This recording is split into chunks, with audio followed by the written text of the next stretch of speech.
আমি গত বেশ কয়েকটা আলোচনায় আপনাদেরকে বলেছি আমেরিকা যাকে উপরে তুলে তাকে নামায়ও, এবং আমেরিকা এখানে সরকার পরিবর্তন করেছে বলা হয়। আমেরিকা $29 বিলিয়ন ইনভেস্ট করেছে বলা হয়। ইভেন ডোনাল্ড ট্রাম্প প্রেসিডেন্ট হওয়ার পরে আকার ইঙ্গিতে সেটা স্বীকারও করে নিয়েছেন, এবং সেই আমেরিকা এই সরকার থেকে তার স্নেহের হাত, আশীর্বাদের হাত সরিয়ে নিয়েছে বলে আমি কয়েকটা আলোচনায় আপনাদেরকে ইঙ্গিত দেওয়ার চেষ্টা করেছি এবং স্পষ্টতই বলেছি। এবং বিভিন্ন আলোচক আমাদের এখানে যারা আমেরিকার সঙ্গে খুব গভীর সম্পর্ক রাখেন বা আমেরিকার সঙ্গে তাদের দীর্ঘদিনের উঠা বসা, আমেরিকান মানুষজনের সঙ্গে, আমেরিকার নীতি নির্ধারকদের সঙ্গে, তারাও আমাদের এই চ্যানেলে আলোচনায় সেই তথ্য আপনাদেরকে জানিয়েছেন।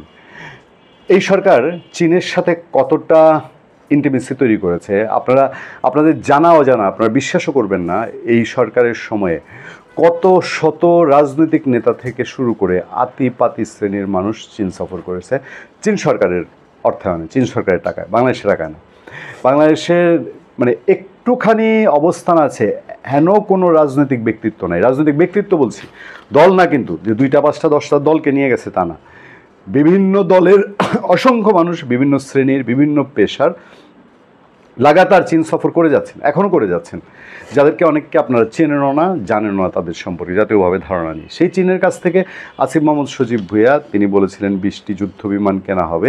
এই যুদ্ধ বিমান কেনা নিয়ে আমেরিকা যে চটেছে এটা খুব ভালো বোঝা যায়। আমেরিকা দীর্ঘ সময়ে গ্যাপ দিয়ে বাংলাদেশে তার রাষ্ট্রদূত ঠিক করেছে, মনোনয়ন দিয়েছে ব্র্যান্ড ক্রিস্টেনসনকে। এই ব্র্যান্ড ক্রিস্টেনসন বাংলাদেশ ব্যাপারে একটা ঝানু মানুষ। তিনি 20 বছরের উপরে পর বাংলাদেশ নিয়ে স্টাডি করেছেন, বাংলাদেশের আগে তিনি মার্কিন দূতাবাসে কাজও করেছেন। এই ঝানু লোকটি চীন মোকাবেলা করার ব্যাপারে আমেরিকার সবচেয়ে বড় হাতিয়ার হিসেবে এখানে পাঠানো হচ্ছে। এবং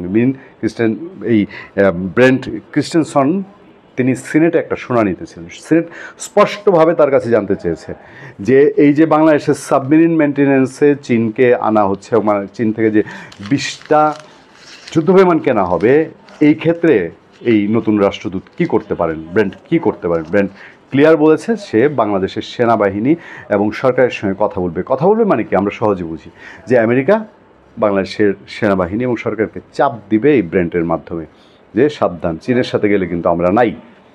এখন এই যে একটা তথ্যবচ অবস্থা, শেখ হাসিনা খুব স্মার্টলি 17 বছর চীন, ভারত এবং আমেরিকাকে ট্যাকেল করেছেন, হ্যান্ডেল করেছেন, কিন্তু এই সরকার যেই সব ক্ষেত্রে ব্যর্থতার পরিচয় দিয়েছে। এখন এই 20 যুদ্ধ বিমানের পেছনে কত কমিশন আসতো, কত ধান্দাপানি হতো, সেই ধান্দাপানি ঠেকানোর জন্যে দেশকে ঝুঁকিতে ফেলবে কিনা এটাই সরকার জানে, এবং তাদেরকে বিশ্বাস করাটা কতটা কঠিন আপনারা জানেন।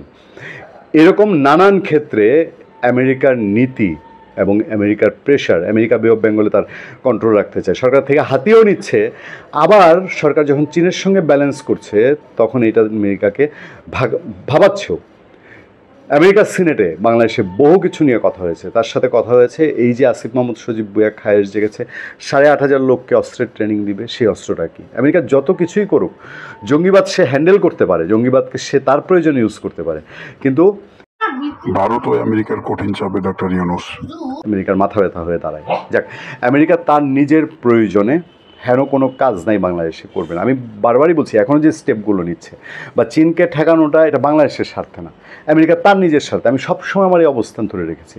এখন এই খেলায় বাংলাদেশে যারা এখন নীতি নির্ধারক, তাদের যদি স্বার্থ জড়িত হয় তাহলে আমরা কতটা ঝুঁকির মধ্যে আছি এইটা বুঝতে আর বাকি থাকে না। ব্র্যান্ড আসার পরে বাংলাদেশে কী ধরনের চেঞ্জ আসবে। এক পিটার হাস আওয়ামী লীগ সরকারকে নাকানি চোবানি খাইয়ে গিয়েছে। এখন ব্র্যান্ড কী খেলা খেলে সেটাই দেখার অপেক্ষা। ভালো থাকবেন, সুস্থ থাকবেন। আপনার সাথে আমি আতিক রহমান পূর্ণি।